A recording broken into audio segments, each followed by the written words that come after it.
There's no feeling more intense than starting over. If you deleted your homework the day before it was due, as I have, or if you left your wallet at home and you have to go back after spending an hour in the commute. If you won some money at the casino and then put all your winnings on red but it came up black. If you got your best shirt dry cleaned before a wedding and then immediately dropped food on it. If you won an argument with a friend and then later discovered that they just returned to their original view. Starting over is harder than starting up. If you're not ready for that, like if you've already had a bad day, then what you're about to go through might be too much. Feel free to go away and come back. I'll be here.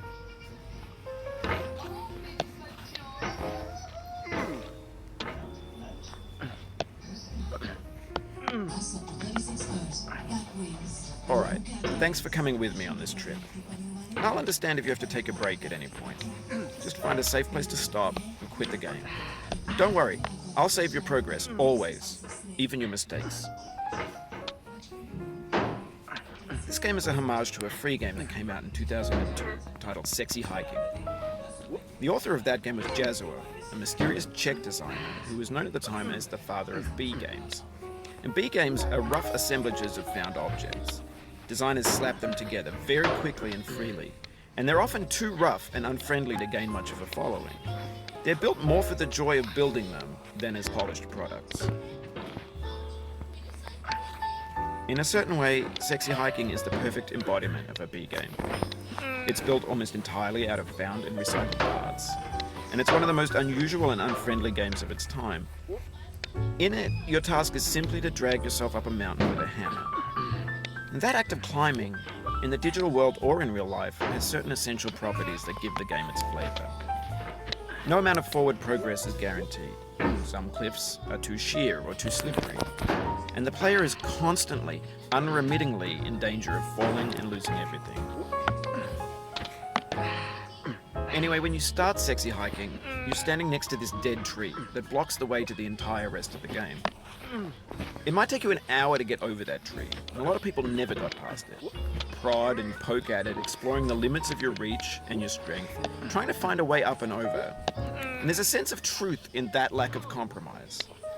Most obstacles in video game worlds are fake. You can be completely confident in your ability to get through them once you have the correct method or the correct equipment or just by spending enough time. In that sense, every pixelated obstacle in Sexy Hiking is real.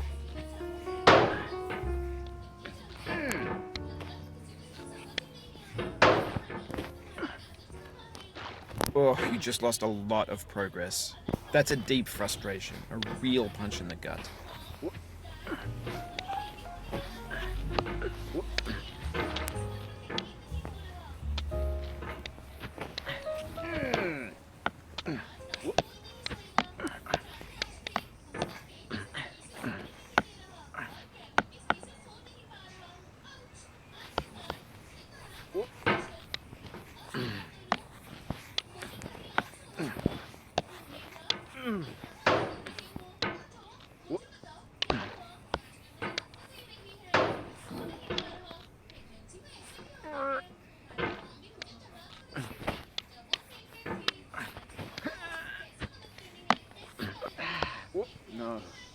Oof, sorry about that.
The obstacles in sexy hiking are unyielding, and that makes the game uniquely frustrating. But I'm not sure Jazzuo intended to make a frustrating game. The frustration is just essential to the act of climbing, and it's authentic to the process of building a game about climbing. A funny thing happened to me as I was building this mountain. I'd have an idea for a new obstacle, and I'd build it, test it, and it would usually turn out to be unreasonably hard. But I couldn't bring myself to make it easier. It already felt like my inability to get past the new obstacle was my fault as a player rather than as a builder. Imaginary mountains build themselves from our efforts to climb them, and it's our repeated attempts to reach the summit that turns those mountains into something real.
Oh, it happened again.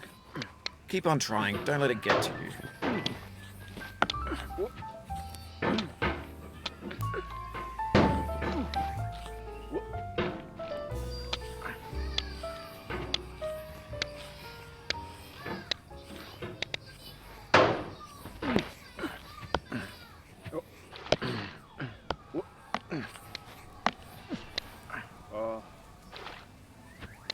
This thing that we call failure is not the falling down, but the staying down. Mary Pickford.